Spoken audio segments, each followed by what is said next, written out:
Liverpool's rebuild in the mud. You read that right. After at least a year of the club knowing we need a midfield change, mainly in the CDM position, we sit here on the 15th of August with not a single defensive midfielder. Where did it all go wrong? Thank you all so much for clicking on this video. I hope you're all having a fantastic day. YouTube tells you that 90% of you watching this video right now are not subscribed. So please do me a favour and subscribe. We're in a race to 1,000 subscribers against Mr. Jerry Ryerson, so it'll be highly appreciated if you do subscribe. Also lets me know that you do enjoy my content, so please like the video, share it with your friends, get this video out. If you do like this type of content, I've done it before with a Jude Bellingham video.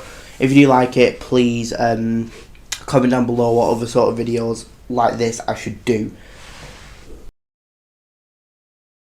In the summer transfer window, we missed out on big name signings. So it was Jude Bellingham, then Caicedo, and now Lavia. It's honestly embarrassing how we have got here. And every single Liverpool fan is asking themselves, what now? Frankly, I have no clue myself. Who do we sign? Where do we look? And is a midfielder the only signing we need? These are the questions I'll be discussing in this video. So, we start off with what went wrong with Liverpool in the transfer window this summer. Liverpool's first blow was Jude Bellingham. For 2 years, me and many Liverpool fans believed that he was going to Liverpool, and I'm pretty sure Jude wanted to go there too. But FSG turned around and said, no, he's way too expensive, and thus we lost Jude Bellingham to Real Madrid, sadly. Now, we did have an upside to the loss of Jude, as we went and signed World Cup winner McAllister and Hungarian captain Szoboszlai, who, fun fact, has won a trophy every year of his senior career. I think anyway. But it all went downhill from here, and we were rumoured with people like Enzo Fernandez. I mean, I knew we were never going to sign him anyway, you know, he'd just gone record transfer deal to Chelsea 6 months before. I think he went in January, I can't exactly remember. So I kind of knew he wasn't going. But then we did have the chance to sign Colwill from Chelsea, who had an amazing under 21 Euros, but sadly has signed a new contract with Chelsea to 2029. Then we got the news that we were going for Lavia, but Southampton wanted £50 million for him. Now, realistically, I don't care how young he is. He was never worth £50 million. He played for Southampton side that conceded 73 goals last season and got relegated. Now, it's fair to say it wasn't all his fault because, you know, there were 11 people on that pitch plus substitutes and the manager. But 50 million was way too much for him from the get-go. And Liverpool didn't think he was worth that either, as we made a total of 4 bids starting at 42 million, working our way up progressively. So I think we went from like 45, 47 to 48. We were trying to get a deal on him instead of just paying the 50 million up front. Now at this point it was starting to get embarrassing. We were less than a week away from the first Premier League game, so with no CDM. It was worrying, and even people like Jamie Carragher posted this. This is embarrassing. Liverpool for years now have got deals done quickly with no fuss. If you don't think he's worth 50 million, move on. If you really want him, pay it. Also, not sure why Liverpool aren't in for Caicedo. Yes, it's a lot of money, but Liverpool got big money for Jordan Henderson and Fabinho. I mean, I totally agree with the statement. Lavia wasn't worth the money. And Liverpool must have seen this tweet though, because as of Friday the 11th August, around midnight time, can't exactly remember what it was. It was like midnight, 2 AM, I can't remember when I saw the tweet. I saw it about 10 minutes after it was posted. But we had bid £110 million for Caicedo. It was looking promising for Liverpool. The rebuild was looking fabulous, ladies and gentlemen. Until Caicedo said he wanted to join Chelsea. Also, now, to be fair, I do completely understand the reason why he picked Chelsea over us. Chelsea had already been trying to get him since, I can't remember if it was in January, but either way, he had personal agreements met in May. It's just Chelsea wasn't able to get the deal over the line. So, we didn't get Caicedo. But here is the interesting part. During this whole time while we tried to hijack the deal for Caicedo from Chelsea, Chelsea was in the process of hijacking Lavia from us. So, when we lost Caicedo, we panicked and ended up sending in a final bid of £60 million. Now listen, I understand we wasn't expecting to sell Hendo or Fabinho this season with the whole Saudi League. No one expected them to do what they did, right? but we handled this transfer business terribly. To go in for this player, basically openly admitting he isn't worth the money his club is asking for, spend your time dossing around trying to get a good deal on him and not even getting the deal done, and then just leaving him in the dust, trying to go for someone else. That deal then fell through, and he thinks, oh yeah, we'll just go back for Lavia, nothing's going to happen.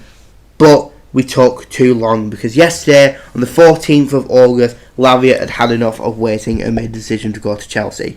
Which, to be honest, I would have as well. We openly admitted he wasn't worth it. We ditched him for someone else, and he was just our second option, basically. The embarrassment continued. We have less than 3 weeks of deadline day and what seems like no options for any signings in new midfielders. It's safe to say, as of this moment, it's not looking good, bruv.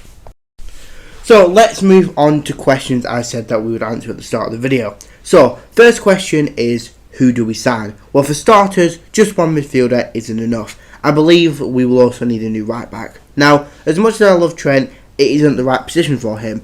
No matter what people say, Trent can defend. Having solid defenders is crucial for winning major trophies. As a football club, City have proven this over the years. Pep Guardiola has been there. If Trent couldn't defend, we wouldn't have won major trophies and certainly wouldn't have made 3 Champions League finals.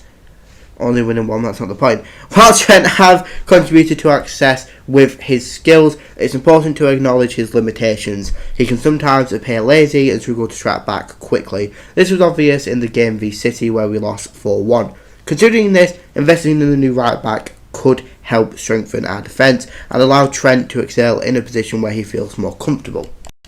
Now, where to look for these players? What I personally believe is that we should go back for Thuram. I don't know why Liverpool dropped interest in this man. He's not injury prone like our midfield was last season. A crazy stat I saw was as his 4 years at Nice or Nice, not exactly sure how you pronounce that team, he only missed a total of 3 games due to injury. That's what Liverpool need in their team. Somebody reliable, strong, and overall a better work rate than Fabinho's was. My next option is another CDM, and my only other option, because it's kind of hard to... I'm not that good at this sort of stuff. And is Sofian Amrabat. And the reason I believe he's a good option is just because his dedicated position to a number 6 role, and he's just a destroyer in the midfield. As of last season, he averaged 2 tackles and interceptions per 90 minutes. Now, yes, that might sound low to some of you, but I think it's just the way Fiorentina played with like possession, and there wasn't really that big of an attacking threat for them. Probably haven't worded that right, but we'll move on. It's fine. It doesn't matter. But from Morocco in the World Cup, he averaged 3.2 tackles and interceptions per 90, which shows the high quality he has defensively. But what I believe is going to be the best play for Liverpool is going to be his discipline. He has an understanding of how to control the game on the pitch, and he's always in position. With Liverpool's form and how open we are at the back, this is a key player for a key position we need. Now for defenders, Liverpool have really messed up. Perfect signings would have been Guardiola or Mickey van der Ven, and sadly we're never able to get Colwell. But in my opinion, someone who could be available is, I might butcher his name, is it Anacho or Inacho? Anacho, Inacio. I'm not exactly sure how to say his name. Inacio, that's what we're going with. Liverpool is struggling for depth with an aging Matip and Gomez not being the same player he used to be back in that title-winning season. As a result of this, I believe we need a new centre-back. Inacio is our guy. Now, Inacio plays a very possessive, dominant club at Sporting, so he's always moving up the field to be a passing option for the midfielders to play the ball up quickly for the attack. He's always very calm on the ball, and though he lacks physical strength to win in aerial duels, he makes up with it for his aggression to win back the ball high up the pitch. Perfect for Klopp at Liverpool. The field, high up the field, yeah. And to step into the midfield, maybe he can be our new CDM.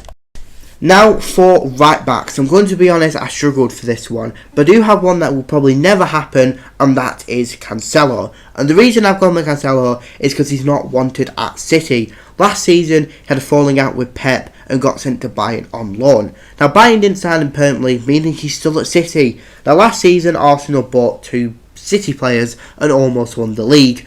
Maybe this is what Liverpool need. For a title winning team, why not buy someone who has won multiple titles? Which also to me means Kyle Walker would have been a great option, but I do believe he has signed a new contract with City, or at least he's rumoured to. So I want to thank you all so much for watching this video. This is the conclusion for today. Please remember to subscribe. We're in a first of 1,000 subscribers against Mr. J. Bryce, so it would be highly appreciated if you do subscribe. If you have made it this far into the video, I'm very surprised. Thank you so much. Hope you all have a fantastic day. Goodbye. Adios.